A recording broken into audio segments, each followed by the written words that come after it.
What's up, everybody? Happy Monday.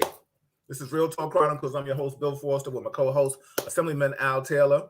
Tonight we have a special guest. I'm not even going to do all the sponsorships and things of that magnitude because we really want to get right into our special guest. First and foremost, happy Black History Month. This is our first show of this month. And without saying that, we have the first Manhattan District Attorney in the building with us, an African-American, my brother in Christ, and a friend of this show, and he's always welcome here, and he's always welcome to come back. There's a lot of things that I'm sure he wants to clear up tonight, and he will get his opportunity to say everything. His name has been all in the news, but we want to make sure that he has his opportunity to say everything he wants to say. Without further ado, I'm going to introduce, Assemblyman Al Taylor. Do we have you yet? Okay, we don't have you yet. But we have Al's assistant, Assemblyman Al Taylor. Wendy, please introduce yourself and say what you do with the Assemblyman. Absolutely, Bill. Thank you for having us once again. My name is Wendy Lorenzetti Olivo, and I am Assemblymember Al Taylor's Chief of Staff. Thank you. Thank you. I appreciate you. We got to get Assemblyman Al Taylor in here as soon as he gets his chance, his volume together. We want him to come in here and speak and say whatever he has to say and join the party. Without further ado, everybody, please give your thumbs up, hands, applause to the first African-American Manhattan District Attorney, my friend, my brother in Christ. So it's a great way to have him back on the show for Black History Month, but we definitely will get past that and talk about other things. Everybody, Mr. Manhattan District Attorney, Alvin Bragg. Thank you, Alvin. Thank you. Good to be back. Thank you. It's always a pleasure to have you back, my friend. Sidebar, I will call you, well, on the screen, I'm going to call you Mr. District Attorney or Mr. Bragg. When we talk in the green room is another place, but you earned your respect, and I'm going to give you that. Wow. And I want everybody else to go way back. So, whatever you feel is appropriate, I defer to you. Okay. Thank you. I appreciate you, my brother. Okay. With that being said, your name has been all in the paper since you've been in office.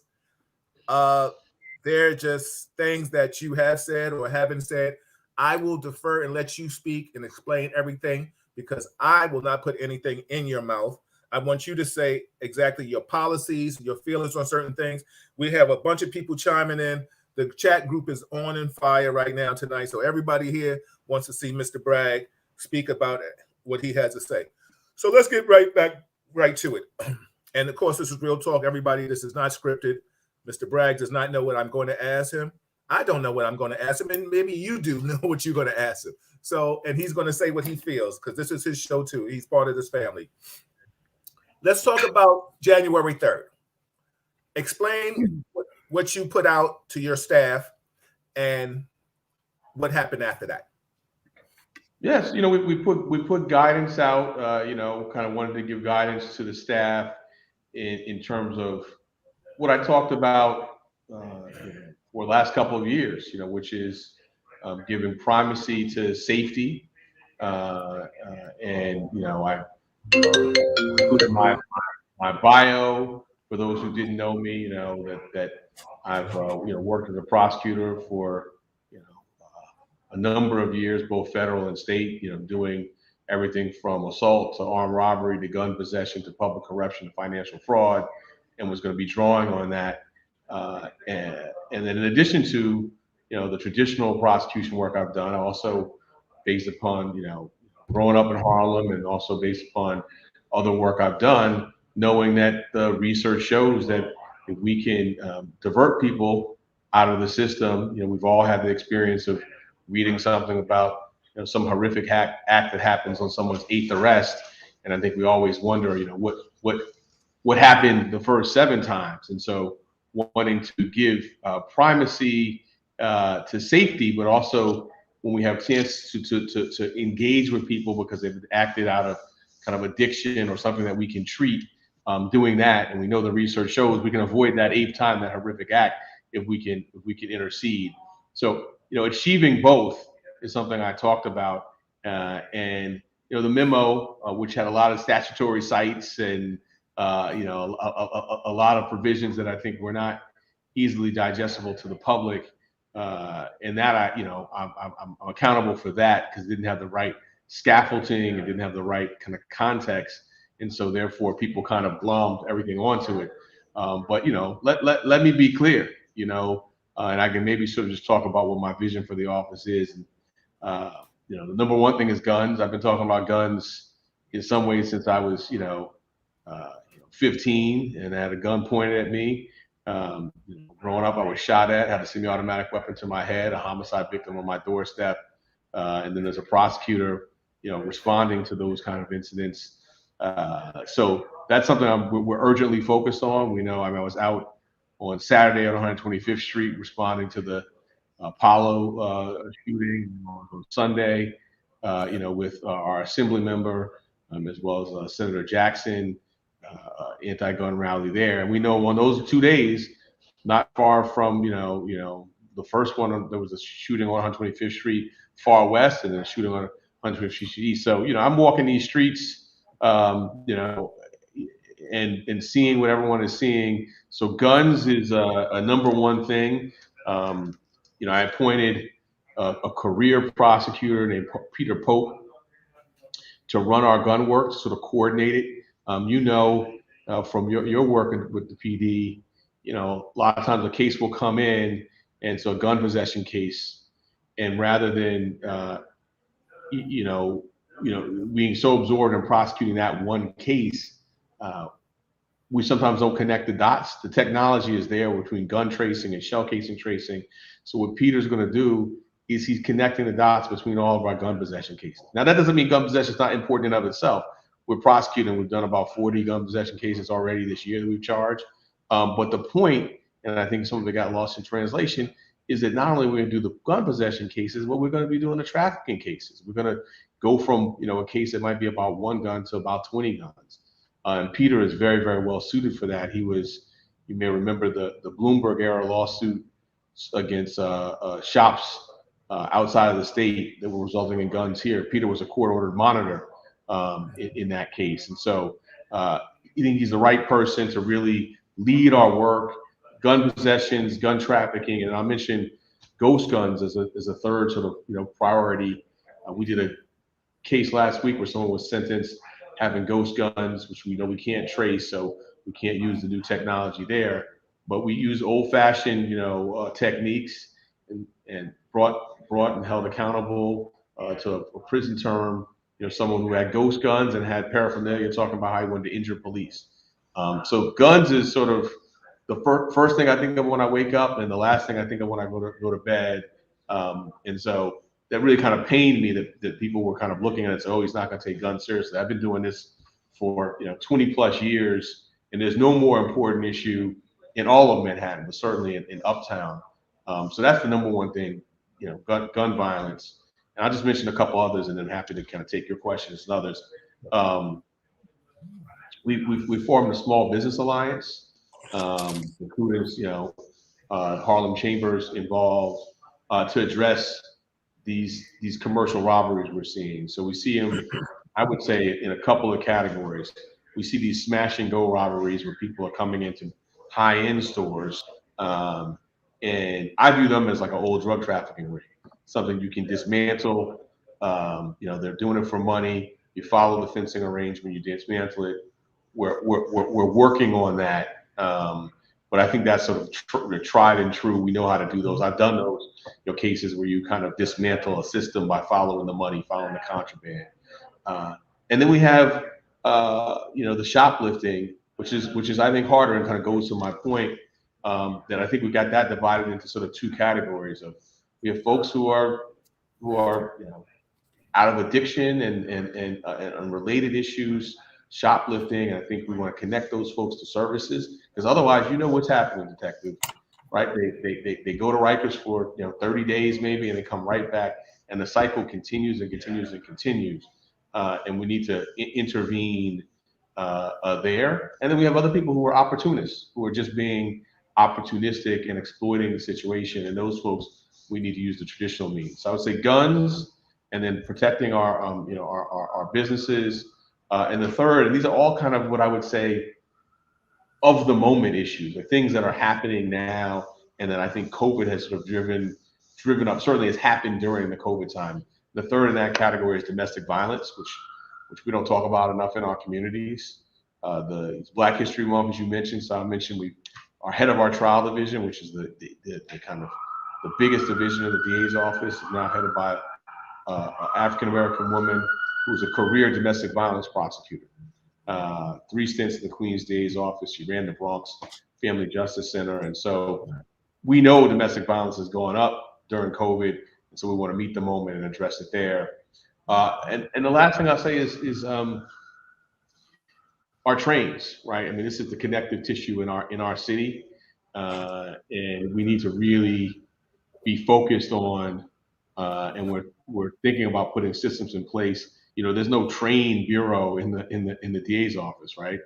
We got sex crimes, domestic violence, we have violent crime, but really looking at the train as like a hub and a system and sort of staffing it that way. And so we're exploring that because these are things that are just in the moment. We know guns, domestic violence, the shoplifting, and really our train system where we have to address these issues. But this is all hand in hand. It's inextricably linked. And I think this is the part that was lost in translation, is that we got to do that informed by the data research and understanding that some things that have been described as kind of fairness, they're fair, and I believe they're fair, but also the research shows that if we can intervene and get folks treatment, that's gonna allow us to focus our significant law enforcement resources where I think they should be, which is these guns and getting the guns off the street. Thank you. Everybody, this is Real Talk Chronicles. I'm your host, Bill Forster, with my co-host, Assemblyman Al Taylor, who's having technical difficulties. I think he's coming back now, and his assistant, Wendy. And of course, our special guest for the evening is Manhattan District Attorney Alvin Bragg. Everybody out here, please feel free to ask any questions for Mr. Bragg, and I will read them. Shout out to everybody for watching all over.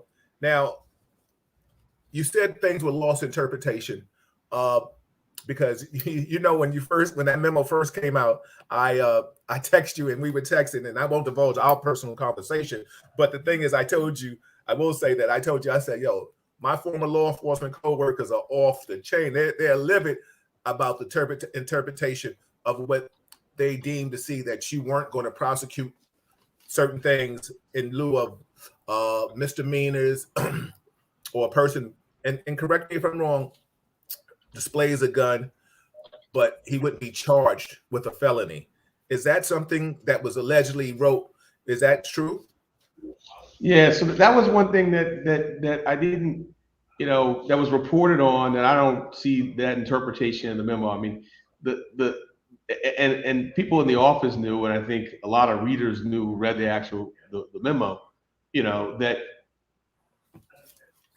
the notion that someone could come in, wave a gun in and rob a store, and then we're going to not prosecute that case or not think it's significant.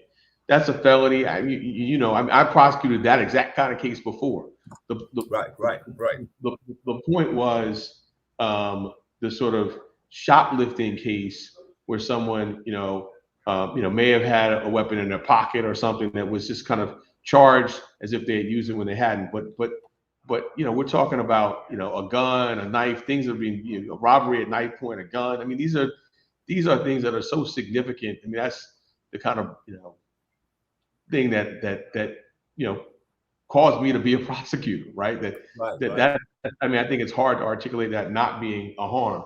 Now, look, there are going to be instances, and I've talked about it with our assembly member, where we've got things based upon the totality of the circumstances, right? There are going to be times when we have someone who's young, who does something. I know our assembly member wrote about diversion that he was offered in his youth in the Amsterdam News.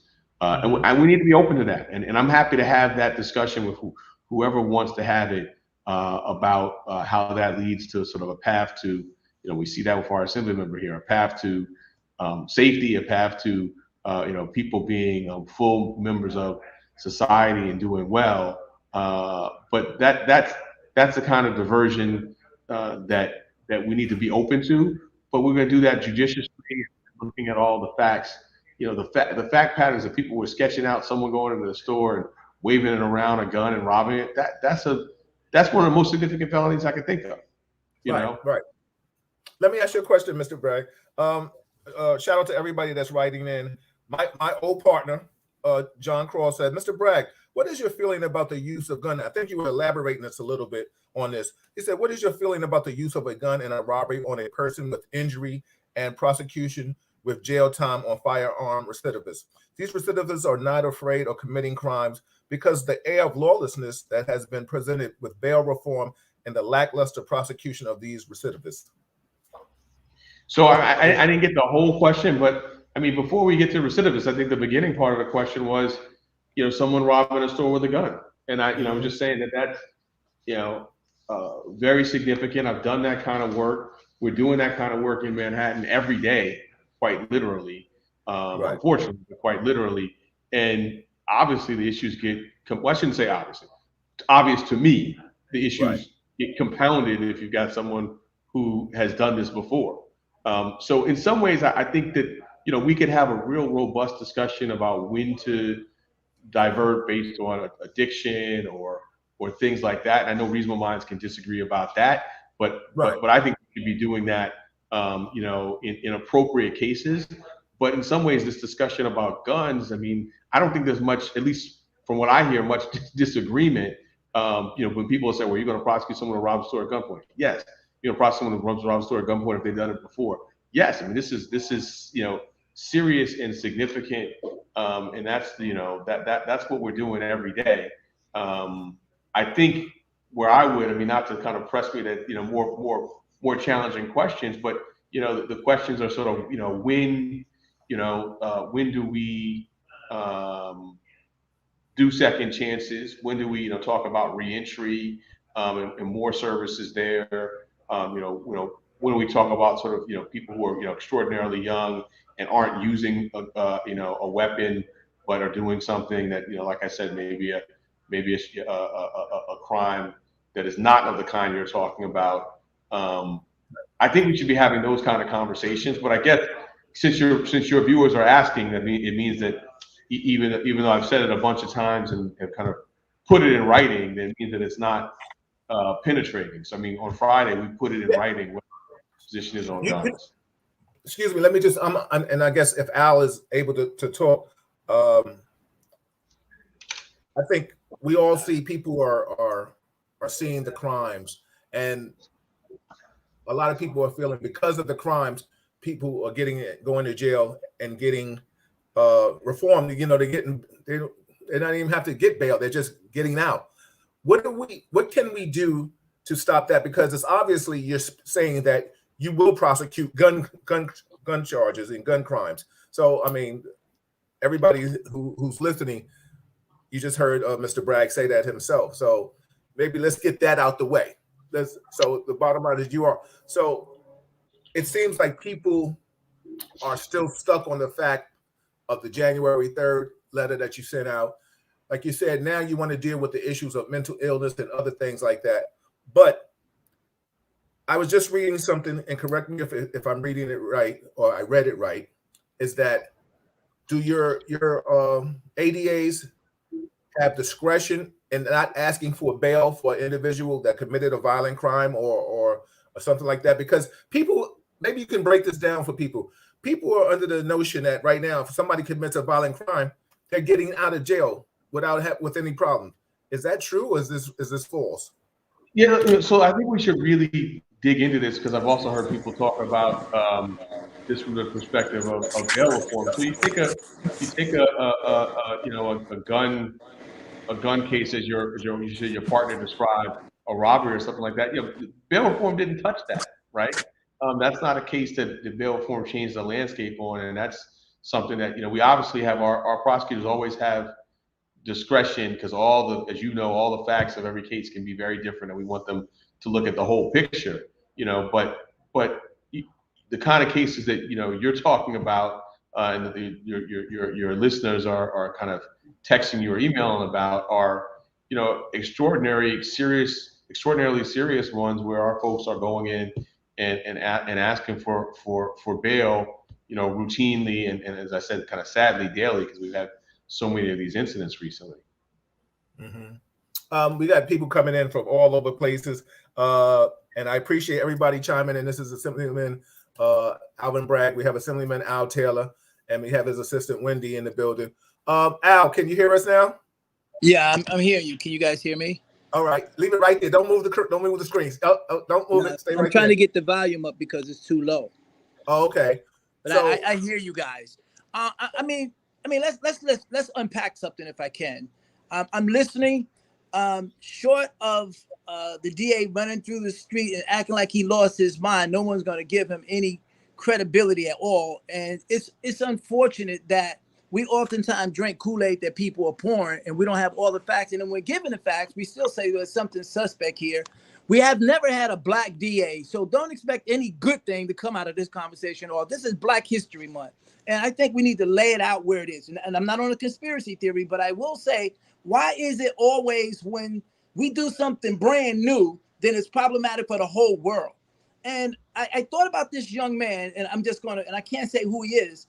About 7 years ago, he was one of my prayer walks. We started the prayer walks, what we've been doing like 15 years. This individual gets picked up at 4 something in the morning over by the the B train 148 in St. Nick, right? They arrest him, and he was taking his girlfriend to the train station, and they said that he fit the description of an individual who had been doing multiple robberies with a knife. Now, the guy is not the smartest guy. I love him. He's a knucklehead at times, maybe, but never one of violence. And I immediately go to the 30th precinct when I get the call from his mother, like 7:30 that Sunday morning. You're not a lawyer, get out of here. I work for the Assemblyman. They said, we don't want to have nothing to do with you because I guess that was protocol, but he was still in the station. And they said, well, he will be taking the central book and he'll end up in the tombs, da-da-da. So I galvanized a number of my friends, you know, the ones that have jobs. And what we did was after service, we all got on a train and we went downtown. Some of them came down with cars. There must have been 15 of us, and we sat around. And one of the interesting things, I met not the district attorney, it was an ADA, didn't speak to that person, but I spoke to the defense attorney that was being assigned to him. And every 10 minutes, she said, you got to have bail. You have any bail money? And I kept saying to myself, this is the most idiotic thing in the world. You've got to come up with a boatload of money just to prove that you have money. And if you can't, you stand there whether you did it or you didn't. No idea about bail reform, none of this stuff. So now it becomes something like 10 o'clock. He comes out and what's that, arraignment? And so the district attorney, the ADA is there, and the defense attorney says, Your Honor, there are some people, da-da-da, and they do something, I don't know what it is, but he goes back inside. They say they're gonna call him again. And then the defense attorney notions for us to all come out. So it's got 15 of us huddled around this little Caucasian lady. And she says, you know, she's looking at me like, you don't have the slightest idea. Don't you know you got to come in with some money? You can't play in this arena without having no money. How much can you raise? And I'm thinking, why? Why? Because he didn't. And he's from the community. So then we go back in, and she's frustrated at us, and I'm pissed at her. So, and the judge actually asked each one of us to identify who's in that courtroom. Now it's getting close to 11 o'clock. It's 15 of us. Each one of us are working. We're from the community. We know this guy. We're vouching for him. And the ADA asked for a $50,000 bail. I'm like, oh, we're never going to get this guy out of here. The judge had enough wisdom to do something called R&R and let him out. But before he said that, he made us each stand up and say who we were. We identified ourselves, who we worked for, where we were as community role players. And he said something else. He said, I've never seen this much outpouring for someone of a serious crime like this in this courtroom. And that said to me, one, we don't go to the courts enough to support our people when they're going through. It's a process, but we can get things done. This was before bail reform. The individual, they kept them out for like 7-8 months before it finally went to it, and then they closed it. And when I was reading this stuff about the district attorney, and I'm thinking about my life, I'm thinking about my experiences, folks, he's exactly who we want. He's exactly what we need. Do we need to tweak some stuff? Maybe. But let's not throw the baby out with the bathwater so quickly because it's in the Post. It's in the Times. Let me tell you, Judge Bruce Wright was in all of those papers because he saw beyond what was there. And I'm not asking anybody to be persuaded by me. I'm saying think about it, do your own research and see, do we want to kill this thing before it gets out of the station? It's easy to say, you know, what about that DA? And I said this the last time I was here. They talked about bail reform, and as a result of bail reform, New York crime is off the charts. But help me understand how New York bail reform has impacted the rest of the state, that they're having the same problems we're having, and they had no bail reform. Answer that question. That's a good point. That's Real Talk. Everybody, this is Real Talk. Real Talk Chronicles. I'm your host, Bill Forster, with my co-host, Assemblyman Al Taylor, and our special guest today is Manhattan District Attorney Alvin Bragg, and of course, Al's sister, Wendy. Let me just read some comments and questions for both of you, Al or Mr. Bragg. You can answer these questions. John said, Mr. Bragg, I am all for giving people chances. We have people that are committing crimes and committing the crimes again and again and again. They are walking. I guess you can answer that in lieu of how much data do you have on people that have committed crimes? Because it seems like the papers, and I want you guys to answer this. It seems like the paper is always telling us that a person that has already committed a crime that got out on bail reform is committing the same violent crime. What is your and Al, Assemblyman's take on that? So, I mean, what I'll say first is the repeat offenses are serious, and we have to deal with them. I think we do have to look at what the motivations are. We can't paint with one brush, right?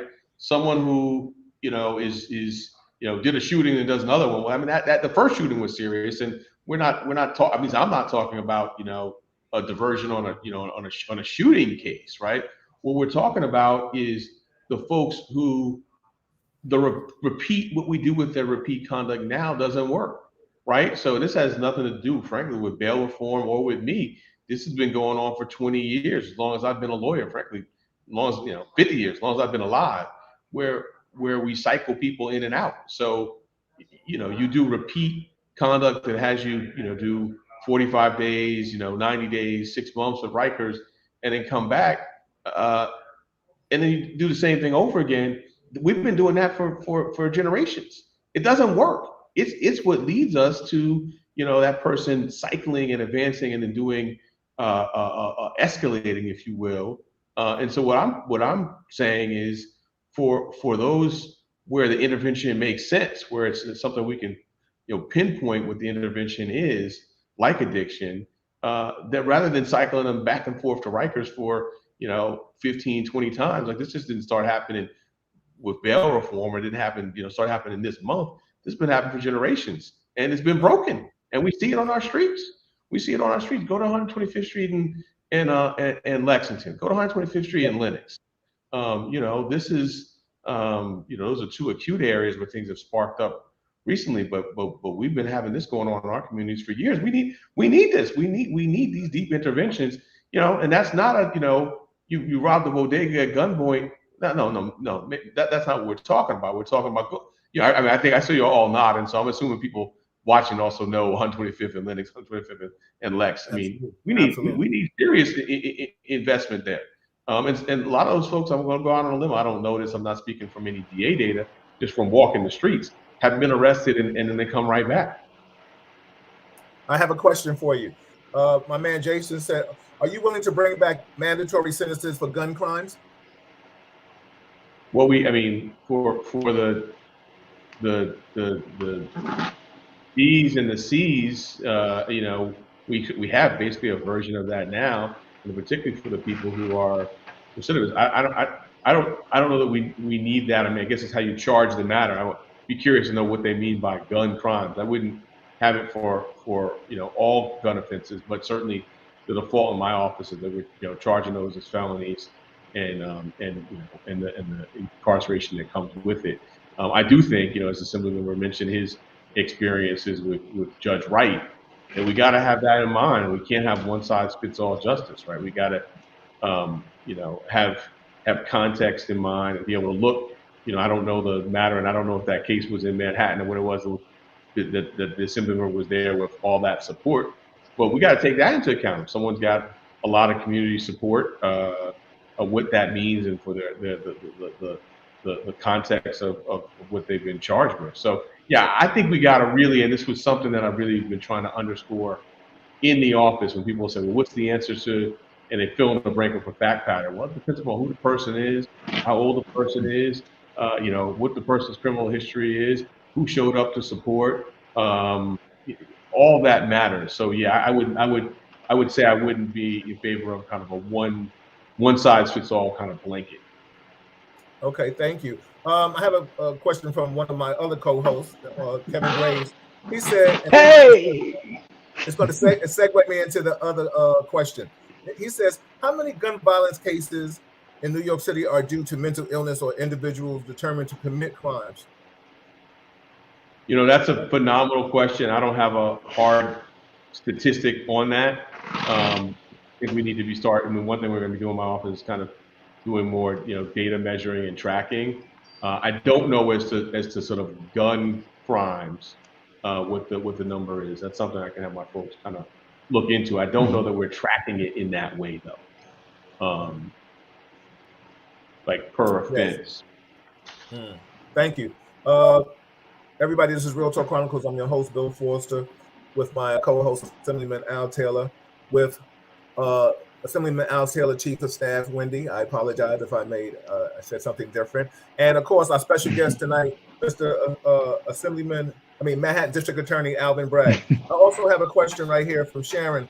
She said, do you feel the recent deaths of Officer Mora and Rivera will you use as teachable opportunity on how the NYPD can respond to issues of mental health in communities of color? Or will it be publicized as using an excuse to get tougher on crime? Well, look, I mean, I think we all can agree that yes, we're tragic. I went to a number of vigils, both the funerals. I think that one thing that's come out of it has been the show of community support. We don't vocalize enough, the hard and dangerous functions that police officers play. And obviously, very well, having done the work. It's not something that we talk about a lot, or as much as we should in our communities. And so, I saw that, on street corners at vigils, people of all ages, coming out and saying that when, we should be saying that all the time. And, I'm always mindful, and I think someone who's sat in the process. I'm sorry, I apologize for interrupting you. I have a statement from Growth and Development Services, GDS. They said, Al Taylor, Wendy, Mr. Bragg, we need prevention services and solutions. Can you help open up the armory to the community and help us find community space for our free mental health issues, mental health service? I remember once upon a time, I think the armory used to do that. I used to run track there years ago. I don't know if the armory is still. Al, is that something you could do? I mean, make it quick because I want to go into some other comments and I want to show a video of Assemblyman. Mr. It's a generic question. Yes, we want to do more, but a blanket, yes, we could do that without understanding what is happening on the ground. I'd be more than happy to have a conversation. But one of the things that most folks, and people are fickle, and I'm going to try to make this as short as I can. They turned it into a straight up homeless shelter. And they started to erode programs that were there, and people took offense to it. You had maybe 1,000 people that could operate in a place that could accommodate 100 showers. So it wasn't rolled out correctly. And all the folks that are saying those things, I think, yes, we should have those. But the minute you go to make that move without the ground support, as DA just mentioned, that community support, the first thing they're going to do is mimic, not in my backyard. Why are you bringing it here? You have the Armory at 168th Street that's homeless, and you have the track. So there are things that are workable. I'll be more than happy to have the conversation, but a generic yes or no wouldn't be appropriate. There's no one bullet or silver bullet that's going to fix all the things that we need. We got to mesh it out and say, okay, how do we do this, and be willing to give on both sides of the table when we have those discussions. But I wanted to return the table to you, my brother Foster. You being a police officer, these tragic shootings become a teachable moment. What would you do different? Oh, I'm glad you said that, and I'm going to answer this question after we show you this video. Mr. Attorney, District Attorney Wendy, and Assemblyman Al, my lovely wife Malika's here, is about to help me and assist me with this. I want your take on this, and after we show the video, Mr. Bragg, I want your take on this, and Al, you give me your take on it. Now, this is just happened this year. Let's see.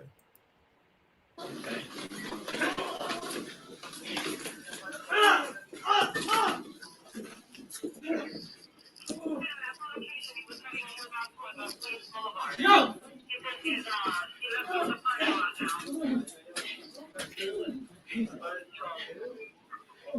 Yo! Hands at her back! Yo! Where Marshall Central Police? Yo!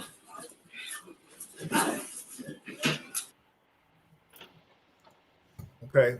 Thank you, everybody. And thank you, my lovely wife, Malika, for helping me out with that. So, first and foremost, what do you think about that? I mean, now, first, let me just say this. Going back to what Al asked me, Assemblyman Taylor, there needs to be better training for law enforcement. That was disgusting to me.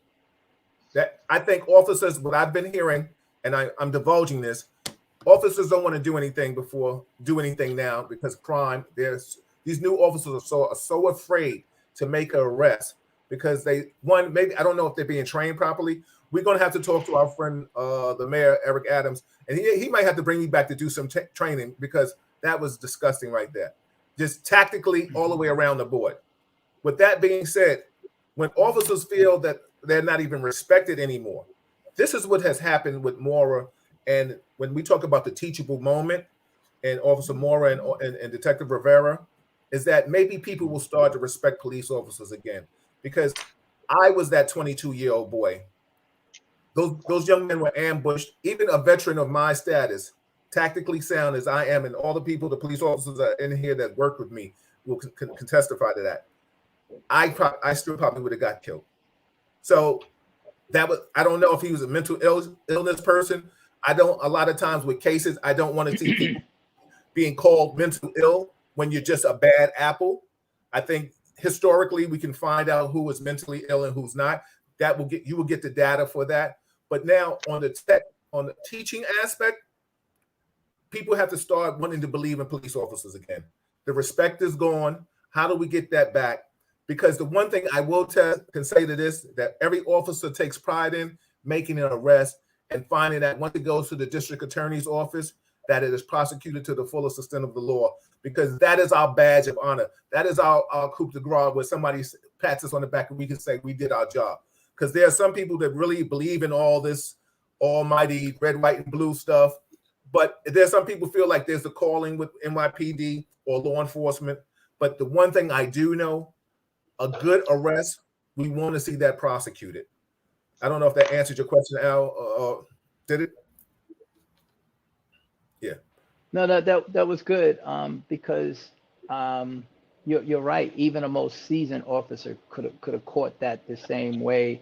But I think what we're watching here, and no one wants it, but the worst case scenario, training will be different, and it's going to look different because I think these young men and the bios that I read about them, where we wanted to see a different policing than what we ourselves had experienced. And so they're the kind of gentler, let's go talk to someone, when they have faith that it would be something different and they were ambushed. That's not going to happen again. The whole thing is going to be different. And that's that teachable moment, because at the end of the day, you want to go home safely. What does that look like? One will go. The mother will have to come out of the house, talk in the hallway. What's going on? Are there guns in? It's a whole different conversation. And it has to happen in order to make sure everybody goes home safely.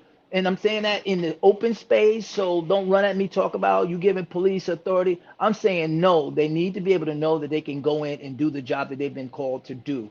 And not one of us would want to go in there and face what they face without having some changes. So that's period. It is what it is. I just had to thank you. That was a great answer, but I just wanted to put that there because experiences change how we do business. All right, and absolutely. Mr. Bragg, what did you think of that video? So it stuck on my inside. I didn't see the whole thing, and I will certainly defer to you on, tactics and things of that nature. What I was saying, before is I do think that it's coming out of it, discussions in our community about, the dangers of policing, the role of policing, side by side with talking about investments, like the question about mental health and the use of the armory. I think that they go side by side, and we just have to have the conversations together. They're not, one or the other. They're together, and I think that's I've been hearing a lot of that, both in our streets and sort of with our policymakers, and I think that's important. Let me read a question from YouTube. My man Steve Ice. He said, "Question for Mr. Bragg: How will his office protect whistleblowers who are currently still employed by NYPD?" Look, we do, as y'all know, we do cases, with confidential information. We've got a police accountability unit. They work, on these types of cases, and people will come forward. As y'all know, there may be instances where someone's got to testify, something goes to trial, things of that nature. But we are working on those kind of integrity issues across the board, with the City Department of Investigation for all kinds of public employees. Let me just read some more Bill. comments. Yes. I'm just curious. It just dawned on me. Are officers carrying nightsticks anymore? It seems like I don't know if that the taser is in lieu of that. I personally don't like the taser, and I'll tell you why I don't like the taser. The taser seems like it's a prelude to using your firearm, because if you use the taser on a mentally ill person, it's really not going to affect them. If you use a taser on a person in the winter that has a coat, it's not penetrating. So I don't know what the voltage is. And right now, it seems like anything an officer does to protect himself is used against him. Let me just read some more of these comments. I will read this comment from Theo. He said, "Real Talk Chronicles, you have to have NYPD learn judo because he could have grabbed his legs and pulling them down." Listen, let me just say that. I went on this job already a black belt in the martial arts. But the one thing I was as an inner city kid, if you're not going to have formal training, being an inner city kid, we've all learned you ain't gonna punk me. You know what I'm saying? That's 101. Our moms told us, Mr. Bragg, I'm sure your parents have taught you not to be a punk. Wendy, I'm sure your parents and Assemblyman Al. So we're not gonna let nobody just punk us. But then we know how to learn how to de-escalate situations before we get into it. My former coworker said, he said, "Bill, if that was you and me, that person would have lost his fronts." I have to sit here and tell you he's honestly right, because there's no way all that videotaping is going to happen. So the bottom line is, and this is where officers will, and this is what I would have to ask you, Mr. Bragg and Assemblyman Taylor. If an officer, what you saw as the officer, that training was terrible. We all know that. I see you, Donald. You said they are not being trained properly and scared to arrest and prosecute, and they know they will just be let out. That is, I think, a fear. How do we instill this into these officers' minds that you will prosecute these people to the fullest extent of the law? Because, like I said, I'm not trying to beat a dead horse, but I'm just trying to tell you what the horse keeps hearing, that you're not going to prosecute. You've said this repeatedly, and I'll say it for you, but you can repeat it yourself, that you will prosecute things of that magnitude, because we both live in Harlem. We don't live too far from each other. I can be blessed to travel and do other things, but that thing is for those who can't. The one thing that I honestly feel that people are honestly scared to go out today, because they feel, I don't know if it's media that's putting this out there, and I can direct this to Assemblyman Taylor and Mr. Bragg, because there's so many comments, and I know we got a time restraint with you. But how do we reassure people that the person that commits the crime will not be out the next day? Because the bottom line is, it's almost like a purging, and I say that, with humor, but I really don't have any humor for that. Listen, I'm Malika. When she walks her dog, I walk with her because I'm scared. Now, I'm a man that carries a firearm, and I'm still watching my back. We're dealing with, and this is not your fault, Mr. Bragg. I'm just talking right now, and Assembly Taylor. But maybe when we talk about this reform, because Assemblyman Taylor, we talk about this all the time. People are so turned off with the reform. Now, I do believe reform is good when a person got caught maybe for DWI. I don't think he's supposed to stay in jail for 6 months or a year. Absolutely. But I think anybody dealing with a violent crime or anything in lieu of a police officer, there should be no bail. And what I'm hearing is, but it's funny. I laugh so that I don't go 8. We are drinking bad Kool-Aid, and I can't say that enough. We are busting. The same media that says he's terrible will say to the people on January 6th in Washington, D.C., said they were expressing their constitutional rights. We swallow it, we buy it, and we move on. You want to talk about violent people? They are here. And I'm saying we have to do this block by block with everybody buying in. I'm not talking about on that part. Just as legislators, I live in the same neighborhood you live in, that he lives in, and it is difficult out there. But I'm not willing to put my child in jail just because I want somebody else to feel comfortable about something that was there. Wait, let me ask you a question. When you say put somebody in jail, we're talking about, but a crime is a crime, Al. We're talking about staying in jail a violent crime. If somebody no, hold on, Bill. You said a violent crime. I said a crime. You added violent to that. I'm saying a crime in general. So the gentleman that I gave the case about earlier, that he was arrested allegedly for numerous subway robberies, he did nothing. And he was exonerated later. But if we stick him in and say you have to live under that rule, we've done a disservice to the people that are innocent. That's the point that I'm trying to leave us with. Al, I'm gonna come to you, Wendy. Al, I totally understand that. But we're talking about the situation where the man was on 125th Street shooting a gun in broad daylight. And he should be arrested. Huh? No, he's going to go to jail. New York, since Bernie gets in 1985, happened. We lost you, Al. Okay, there we go. Al, we lost you. Excuse me, Mr. Bragg, if you want to comment on it until we get Al Taylor back. Sure, I think he's spinning around on my screen. He's now sideways on my screen. yeah, he's joined the Twilight Zone. Definitely right now. So I mean, if you just want to piggyback on what we were just discussing right now, it's a free for all. Until we have so many comments and questions, but I have time restraints. I know you're out of here at 8:00, and I got that. So I just wanted to read some of the comments. But I just wanted to know what you thought about what I said, if you kind of remember it. I can't remember exactly because I was listening to Assemblyman, but I think I would just go back to the point I made, and you talked about it with. Oh, now he seems to be gone entirely. He'll be back. Is the as you talked about, making an arrest and bringing in and the DA, prosecuting, and that was kind of for you, when you were working, that was like, okay, like I did my job. As you know, each one of those arrests is sort of different and individual, and so focused on the facts, and that's what I think we have to talk about. I mean, some of the examples we've been talking about today are kind of non-starters. I mean, you shooting up, a whole block, and you doing things. And I want to steer clear of actual examples that may come before my office, right? Understood. We got a lot of recent things happening in Harlem, but but then we have to, I think, talk about the times when it does make sense, for certain categories of crimes when something happens. Say, look, and there is a body of research, particularly on the lower level crimes. We haven't talked much about those, but the things I said I wouldn't be as a general matter prosecuting. There's a body of research that shows that, getting people into the system compounds it. You left. I didn't leave. I got shut down. Wendy, mute yourself. Okay. Yes. Sorry, Al. There's a body of research, most recently out of Boston, and I think some data out of Baltimore.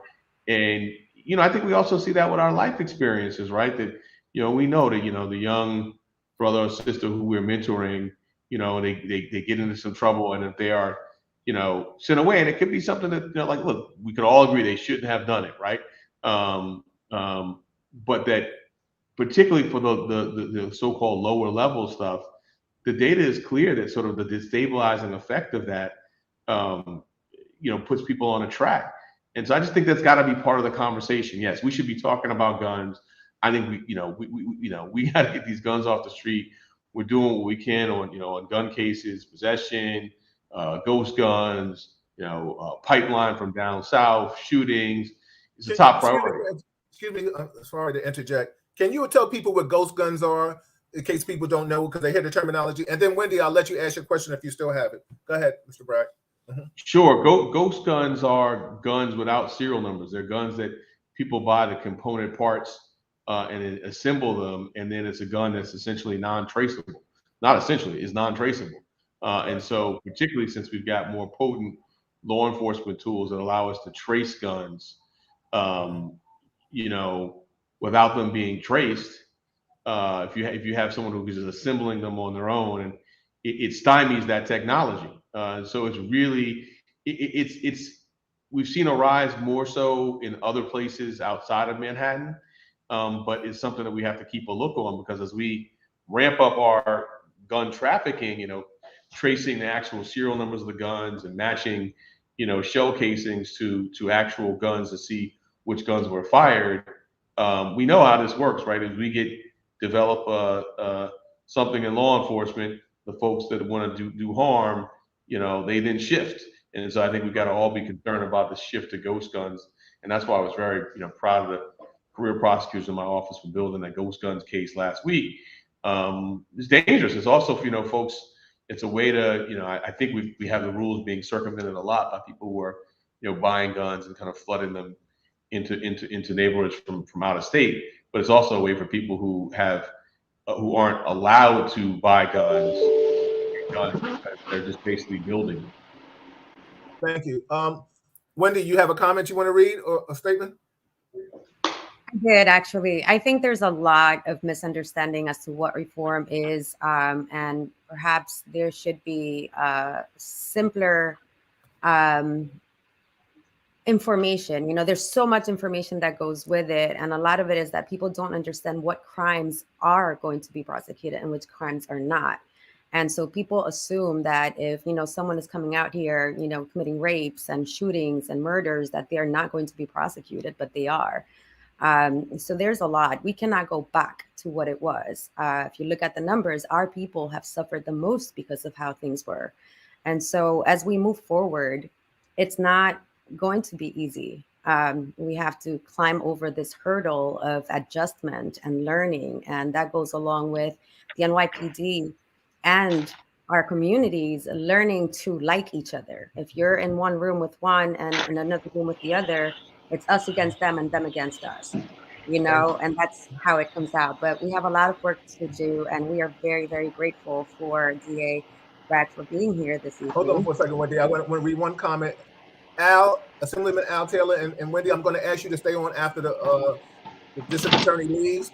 I'm going to give him the last word, but we have a statement out of YouTube. Tawana Guilford says, we need different policing. Officers tend to have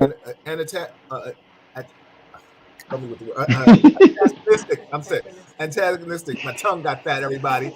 Hostile stance towards civilians in the communities, whereas the same hostile stance is not apparent in other communities. Now, that's a whole other conversation. Maybe we can have that after Assemblyman Bragg, or not Assemblyman Bragg, District Attorney Mr. Bragg leaves. Mr. Bragg, I got 5. You are always welcome to come back. This family is your family. I appreciate you for taking the time out. I appreciate you for being accessible to me and Assemblyman Taylor and Wendy. If there's anything I can do, I've extended the olive branch to you anytime. I think you already know that. If there's anything I can always do for you that can help your job easier, even if it's when we sit down and talk to the mayor, anything about some stuff, training, policy, like I said, it's good. I think you cleared up some stuff. My man Darren Joseph said it was good to hear your stance and clarity on your policies, because I think people are still stuck in that mental that you're not trying to prosecute. You didn't say that tonight. This is Real Talk. You were asked that, and you clarified it. Please, your closing comments, anything that you want to say to anybody, and you're always welcome back. Hey, look, hey, I thank you for the fellowship. It's always good to be in dialogue with you. And this is what it's about, right? It's about governing in community, us talking directly to each other, not going through the filter of anything, really. I don't want to put anything on the media or anyone else. It's not about who we don't need any kind of intermediary, right? Being able to talk directly to each other. And sometimes it's easier to talk. I put out a memo and it's hard how these citations and stuff. Like, let's just talk it through. And so I'm happy y'all do this. Always happy to talk with y'all, and get the different perspectives too, right? Nothing is static. We're all in a, I think should be and are in a state of learning and have a lot of, shared ground. But I also think it's important to be transparent and clear about the things we may not agree on, right? So we can be open about that. That's what being neighborly and the fellowship's about, talking about it openly, and also showing. And that's why I like about you call it real talk, because we talk real issues. But we show you can talk real issues and have real conversation and disagree, but not be disagreement, right? And not be disrespectful. Absolutely. Yeah, and please, if the media comes at you, let this be your media outlet, because the one thing is, I ain't scared. So we can put it out there, and I got your back. And like you said, we can agree to disagree, because the bottom line is, as I see so many different things, I'm sure as you know the legal side, I know the law enforcement side, and we both know the African American side because we were that first. And Assemblyman Taylor knows that as really a woman of color. So the beautiful thing about it is we got to find and make this world and New York safe again. I voted for you. I campaigned for you. You know that. I believe in you. I want you to succeed. I just want to make sure that people understand your policies. And if they ain't gonna help you, get out the way. You know what I mean? Bottom line. But I think police officers need to feel, because there are a lot of police officers in here, they wanted to hear if you had their back. And I think that was very important. Look, Bragg. Go ahead. Okay. No, I just wanted I wanted to thank you for accepting the invitation and staying every moment here. You are a godsend and a blessing. And as my brother and co-host, Mr. Foster, said, we have your back. And I would say this, and these officers, former and current, know that you are the real deal. And as much as you have their backs, I want them to know that the community has their backs, and the community needs to know that they also have the community backs as well. So there's a two-sided street we have to walk, and be honest about what we don't like and see how we can get to the other side. But there's no one right anywhere in this space. There's always room for improvement. I thank you for taking the challenge, and I always look forward to working with you. Yeah, you're always welcome back, Mr. Bragg. You're always welcome back. I appreciate it. I'll be back. Thanks so much. Right. I'll see you. Bless you. Blessings to the family, man. Bless you as well, sir. Yeah, thank tell the wife you said hello to the kids. All right. You're into it. All right. Now, Al and Wendy. I got 5. You got 5 minutes? You got 5 minutes, yeah. So give me some 5 minutes. I apologize. Oh, no, that's all right. Listen, this was great. And everybody, this is Real Talk Chronicles. So in your 5 minutes, but before you go, Al, after you go, Al, I'll read off our calendar for everybody. And first and foremost, thank you, Al, for being a man of color and, Black History Month. Get your kudos for that, too. To God be the glory. There was a comment in here about Esplanade, right? I think somebody was talking about that.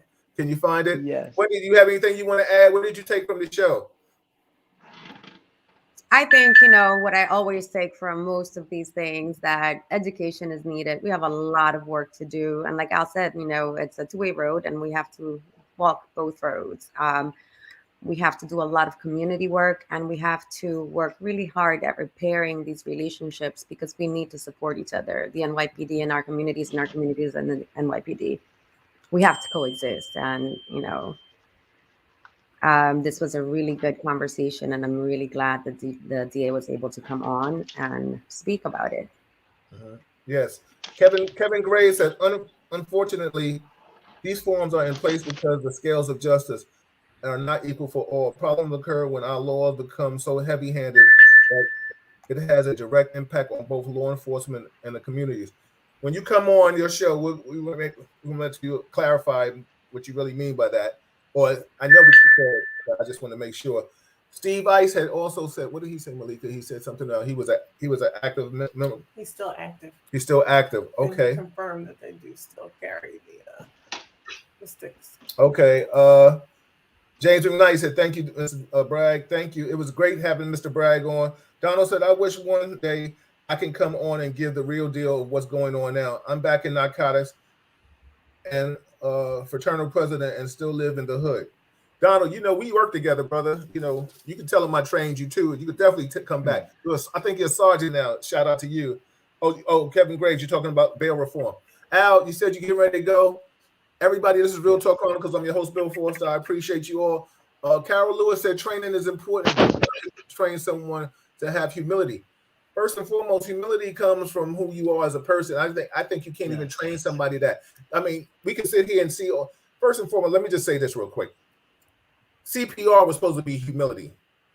That shit is out the window. An officer is who he is. White, black, Spanish, whomever. They are who they are. Male, female. If you don't like people, you don't like people. It is what it is. So we can't teach humility. Now, humility comes from if you're afraid to lose your job. So now you have officers not wanting to do anything. You understand what I'm saying? Because like I said earlier, if you're about doing your job, the collar, the rest is the pride and joy.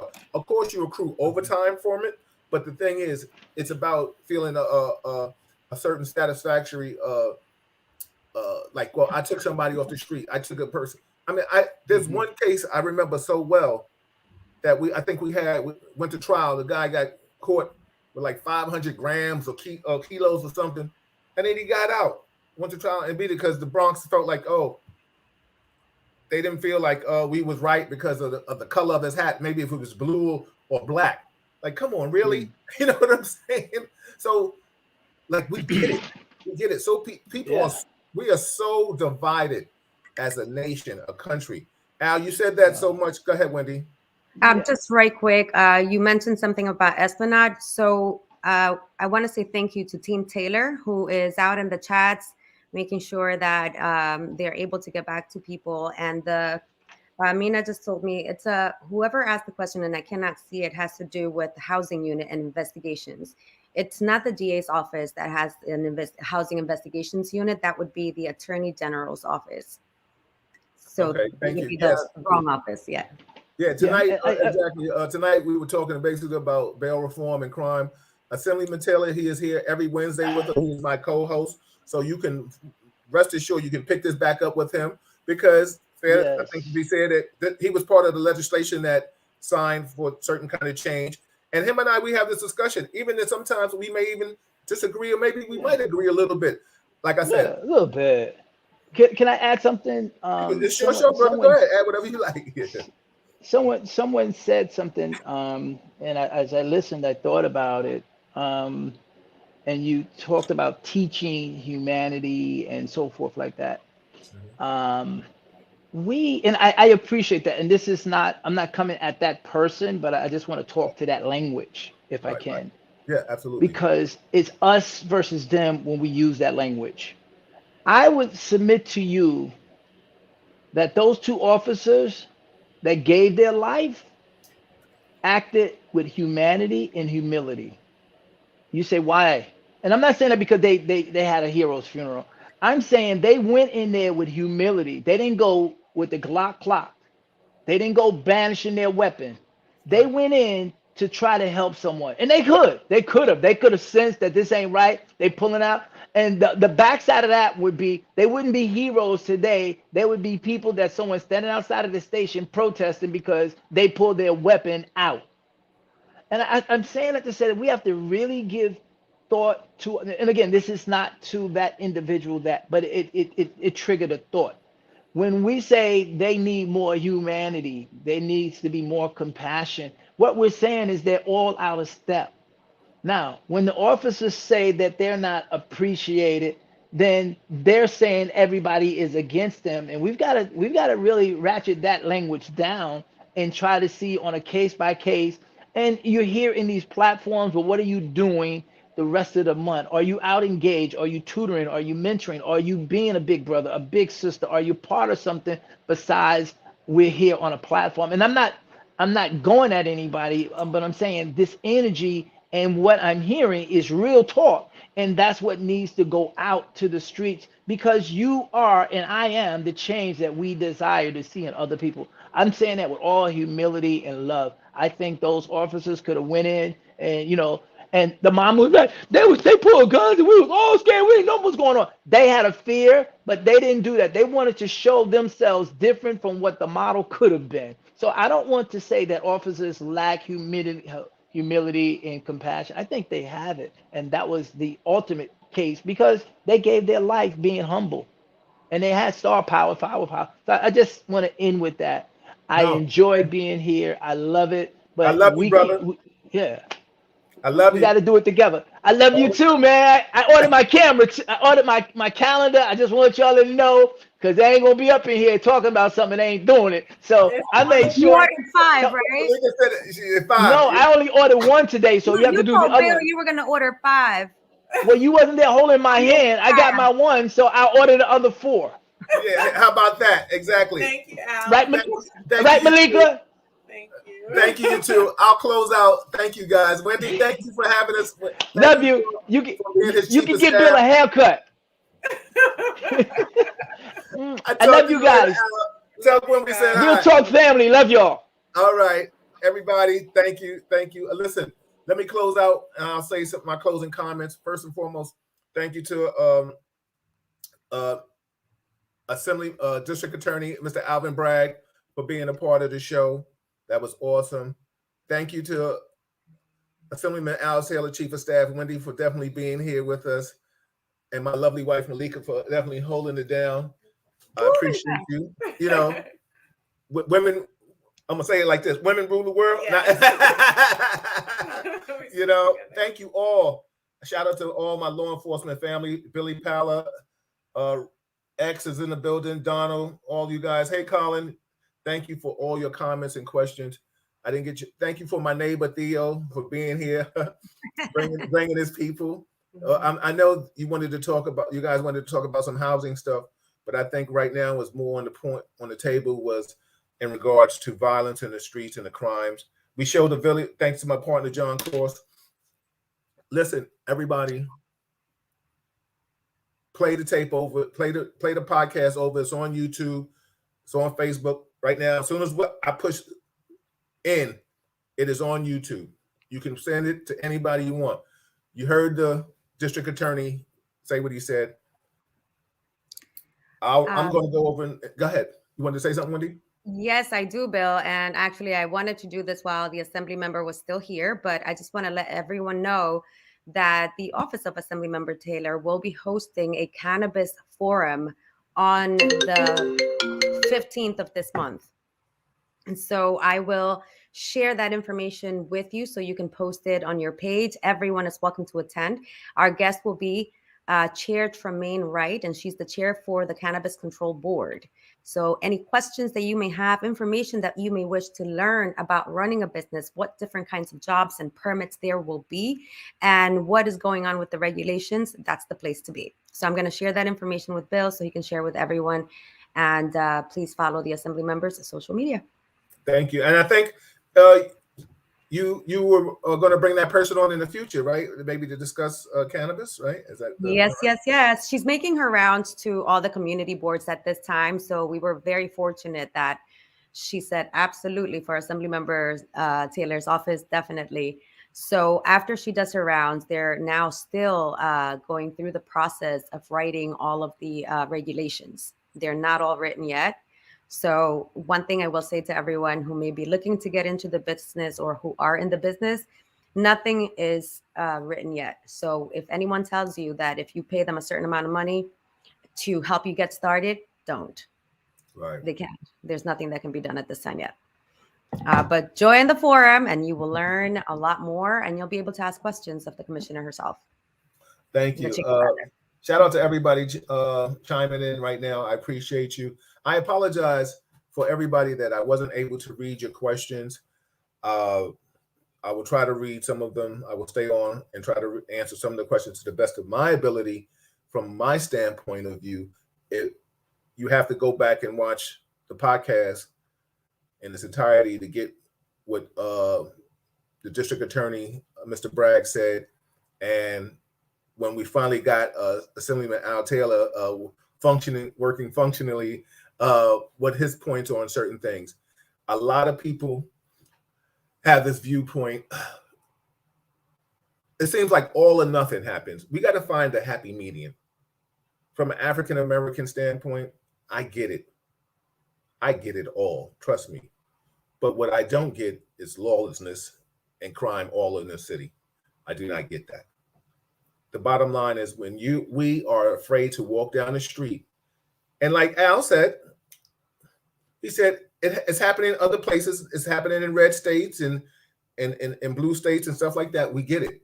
But people have totally lost respect for law enforcement. We get it. I showed the video. That was disgusting. You know what I'm saying? Yeah. Those officers. I'm going to put out the word. Listen, I haven't called you, I haven't bothered you because I know you're the mayor and you've been dealing with a lot. You might have to bring your boy back, man, on some tutelage, because what we saw was real despicable and it is disgusting. And, but listen, did that guy fight because he wasn't afraid to get arrested and he wasn't afraid of the police officers? And that's the problem right now. We live in a world where people are not afraid. People are shooting recklessly with it's like the Wild Wild West. Now, district attorney said he's going to prosecute guns.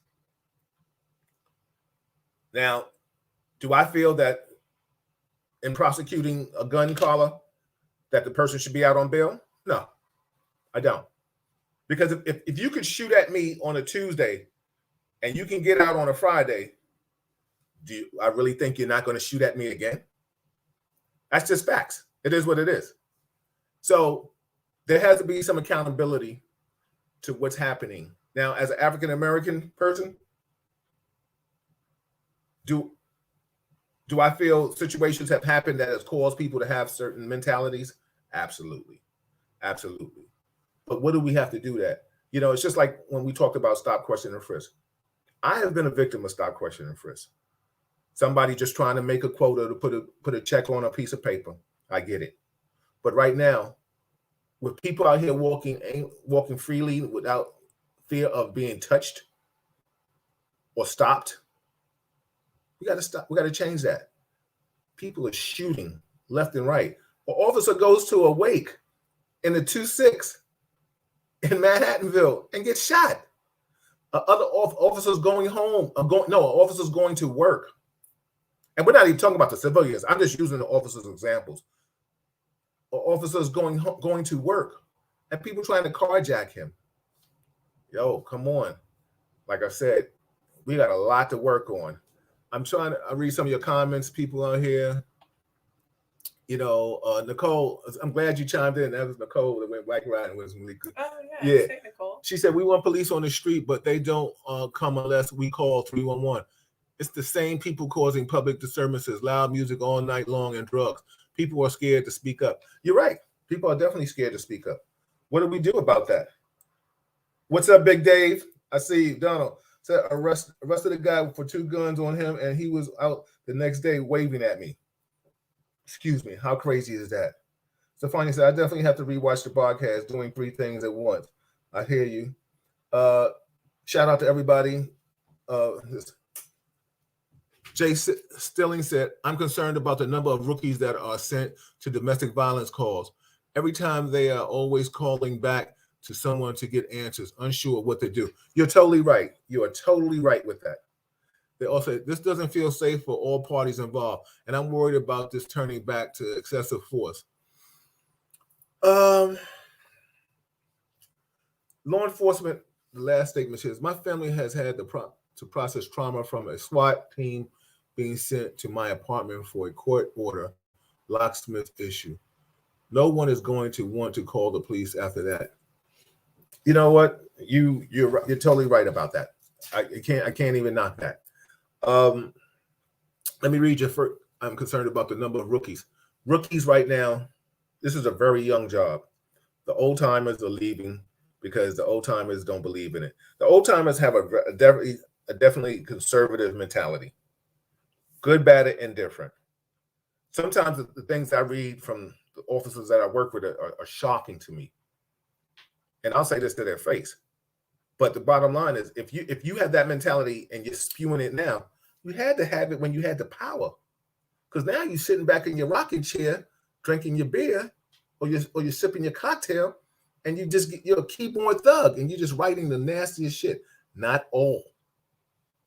Listen to me. Not all officers are bad. Not all officers have this mentality. All right. But some do. And some had the power to arrest. Now, we talk about this doesn't feel safe for all parties. It does not. You're right, because let me tell you something now. As an officer, if you didn't feel sorry for Detective Rivera and Mora, then you're just a cold-hearted person.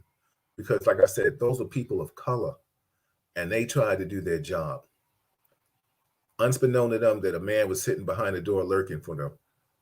It was an ambush. And that's why I said I could have tactically, the only thing that would have helped me with that was 6 cents, but I still might have got shot. That was enough. That was almost like no officer wins in that. You know, nobody wins on that one. That was just a bad shooting. I don't see. And let me tell you something. You can hear all these tactical people talk about, well, they could have did this, they could have that. Let me tell you something. The only thing they could have did, when they came in and the mother asked them, where's the individual, and he's down in the hallway in the room, and the only thing they could have said, well, you go down there and tell them to come out. When he opened the door and he saw his mother, he wouldn't have shot. Would he have still had that gun in his hand? Absolutely. Would they have been in a position maybe to see it? We don't know. Would he have aimed it down that hallway?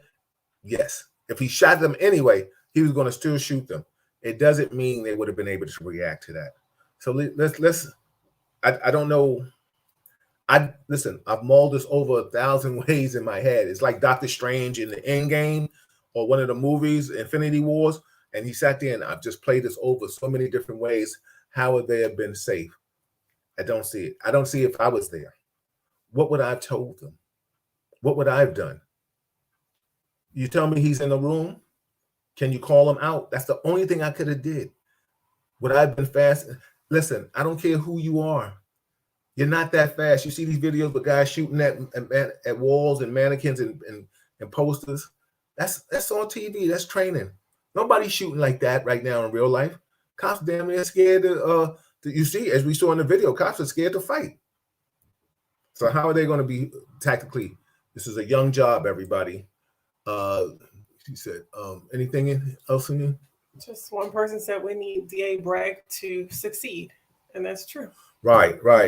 We definitely do. Hey, Yolanda, how are you, sis? Donald said the video was heartbreaking, and luckily for the 3 officers that ended it. Yeah, that ended it. Yep. It's just sad. It is just a sad thing to see. Officers are getting shot. People are getting shot. I mean, everybody getting shot. Like, how do we stop this? What's up, Miriam? Thanks. That's Barry's, right? Exactly. Oh, Miriam. Yeah, Campbell. Hey, lady. Campbell said the police leadership sounds powerless to deal with assault weapons and other weapons on the street. Well, that they are powerless in regards to that, because that's a special unit that comes out with police, squads that carry that kind of arsenal.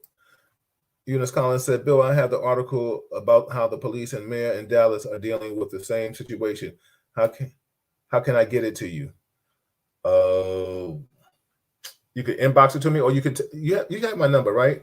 If not, we'll make sure we get my number. Kevin Graves said, we're in this thing together. We got to make it work. Absolutely, we could try. Real Talk Chronicles, did the NYPD need to do their show of force by getting everyone at the funeral? Did the NYPD need to show a force of getting everyone at the... Let me just say this, everybody. A police funeral will always show that kind of camaraderie. That's probably the one time when all officers around the world are united at a funeral. We are all blue when it comes to that. As soon as you leave there, you may go back to your cynical ways or your nasty ways or your racist ways, or you can go back to your ways of whatever. But when somebody dies or gets killed, now do I feel like all officers are right? Absolutely not. But Theo, that young boy didn't live too far from us in the Heights, man. Those boys are of Latin descent, looking just like us, hanging out with us. Good night, Allison. Everybody, Allison Williams is doing good. She chimed in with us. She's watching us tonight. She supported the Real Talk family. Hey, Allison. Yeah, so let's understand that those boys were us. That's me, man. When I see that young Rivera and Mora, I see me. That's my best friend across the street. That's my neighbor. I see those young boys as kids in my building, you know, that I've helped mentor, that I was out there teaching years ago how to work out and fight, you know. Thank out to Diane and her son and Hector and those guys, you know, for being my little, proteges, trying to help them, keep them on the right track, being young men in today's society. So, yeah, the police are going to come out and show support. They need to. We got to find a way. Like you say, Yolanda, that's my son who's out there tonight wearing his blue and doing his job. Exactly. Yeah. Yolanda, Yolanda's son is on the job. I know a lot of my former co-workers, their children are on the job now, scared to death. Scared more than ever because their people are taking shots at their kids, willing to take shots at them. We got to be careful, everybody. We really do. You got to watch yourself. You got to protect yourself. First and foremost, Real Talk Chronicles, right? If you liked it, if you're on YouTube, subscribe to it. That's what you do. That way you can get all the notifications every time we go live. We bring you to some of the best content. Next week, Monday, we have Dr. Marilyn Corder talking health issues. We're going to talk about mental illness. I'm going to ask her to discuss that. The following Monday, the 21st, we have Miss Melba Wilson out of Harlem for Black History Month. I'm going to support and I want to acknowledge her. And on the 28th of February, we have Mr. Leon Ellis, another supporter of Chocolat, his entrepreneurship. He's going to discuss it. And, you know, I wanted to support these two friends of mine out of Harlem, giving for Black History Month, acknowledging them. Every Wednesday, Kevin and Chuck and I are here. Chuck and Kevin, we're talking about police stuff. What about the situation? What is it? Amir Locke? Mm-hmm. We'll discuss that. Listen, Whoopi Goldberg got suspended for talking about the Holocaust. She was wrong, right? She got suspended. Cool. Joe Rogan, that's his dude's name. Using the N-word, like saying good morning. And Spotify won't release him. And Spotify will not release him. Spotify just had a talk with him and Spotify said, listen, if releasing him would be counterproductive. We discussed it. Joe Rogan, that hot? Wow. Well, Spotify, they're not going to drop that money, huh? Mm-hmm. But you see, Whoopi, as much money as Whoopi has, can't say certain shit. I saw you, Kevin. What's up, Cuzzo? HT in the building. HT, man, you got to go back and watch the show. Rob, Ush, hey, Pandora. Stefani says Spotify just donated over $100 million to marginalized groups. Okay. I get it. But do we really get it? Does that make it right? Mm-hmm. Listen, so now he's not going to use the N-word again on TV. Did you hear somebody say, yeah, it was over 12 years. So that means that was 12 years of bullshit that he was able to say. Did you hear that he said, yeah, he went someplace and he said, it was all blacks. I thought I was walking into the Planet of the Apes. Mm-hmm. Man, I'd have slapped the shit out of him. You know what I'm saying? Listen, talking real crazy, man. And you know, The Rock was a friend of his, but The Rock denounced him and saying that he didn't know he was saying that, you know, he didn't hear all that word. So I want to say, is the problem? There are no penalties for officers who do bad. The bar, excellent, and decency, it just jumped. Should be much higher. It should be much higher for an officer, and they should be punished when they violate humanity. William Livingston, Philadelphia went to the movies. What does that have to do with it? I don't understand what you mean. Philadelphia went to the movies. Maybe he's talking about something else. I don't know. Just keep Yeah. Okay. The problem is there is no penalty for officers who do bad. The bar, excellent, and decency should be much higher for officers, and they should you know what's so funny? It's still a job. Do we all get